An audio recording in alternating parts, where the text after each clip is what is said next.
telah diriwayatkan oleh Imam Ahmad dari Ruwaifi' radhiyallahu an.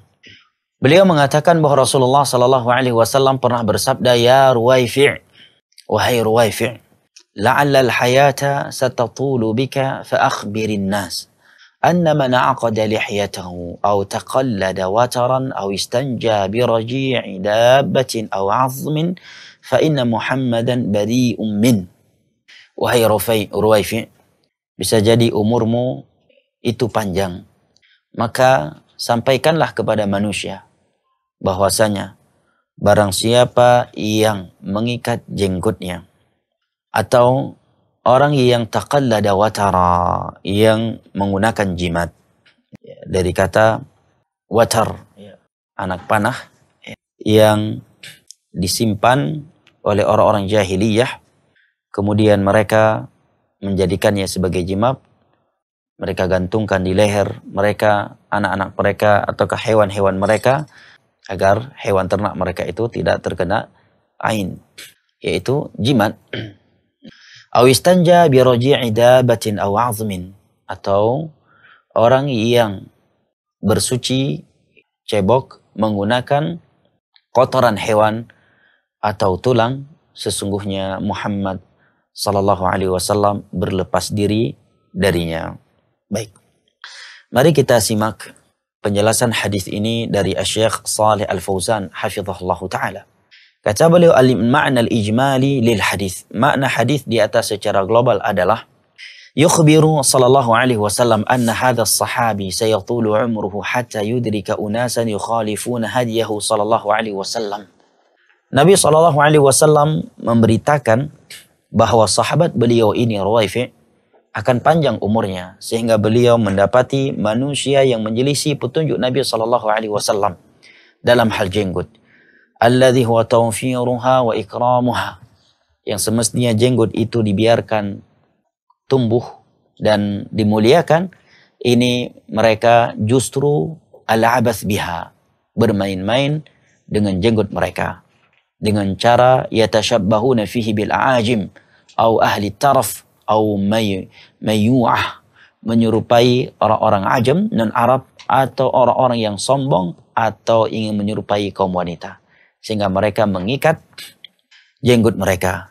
Dan kebiasaan itu dilakukan oleh sebagian jahiliyah di masa dahulu sebagai bentuk kesombongan mereka di dalam medan perang, mengikat jenggot mereka, atau karena ingin menyerupai kaum wanita. Ada pula di antara ulama yang mengatakan bahwa ini maksud dengan larangan mengikat jenggot di sini adalah di dalam salat, bukan di luarnya. Namun yang menjadi syahid bagi kita di dalam hadis ini adalah sabda beliau yang datang setelahnya, taqallada watra. Mereka menggantungkan kalung di lehernya atau di leher hewan mereka agar tidak terkena penyakit ain.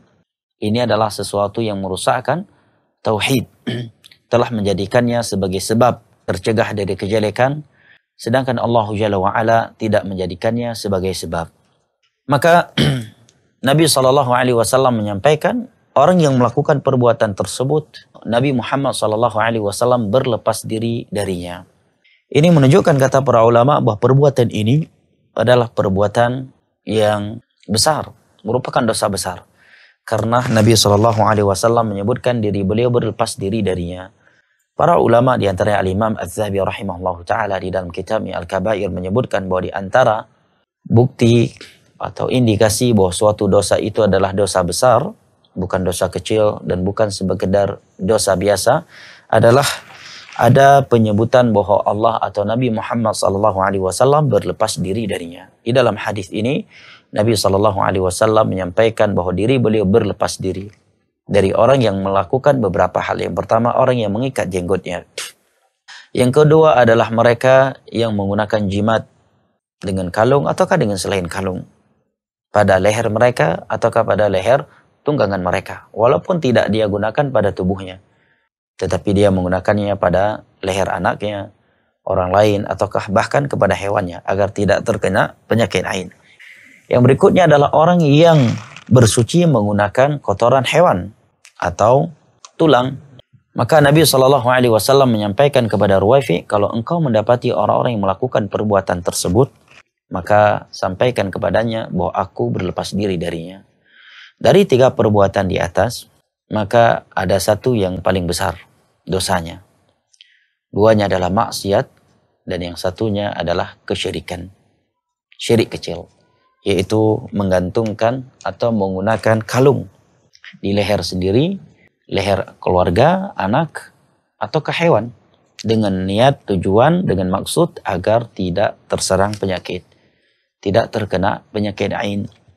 Barang siapa yang melakukan ini dengan tujuan tersebut, maka ini adalah syirik kecil. Dan syirik kecil, sekecil-kecilnya syirik, dia tetap lebih besar daripada maksiat, di atas dosa maksiat. Dan telah kita ketahui bahwa di antara kaidah dalam mengetahui suatu perbuatan itu adalah syirik kecil adalah ja'alu syai' sababan wa laysa sababan minasyirkil asghar. Menjadikan sesuatu sebagai sebab kebaikan atau kejelekan. Sedangkan Allah Jalla wa Ala tidak menjadikannya sebagai sebab di dalam Al-Quranul Karim dan di dalam hadis-hadisnya yang sahih, dan tidak pula secara takdiri kauni.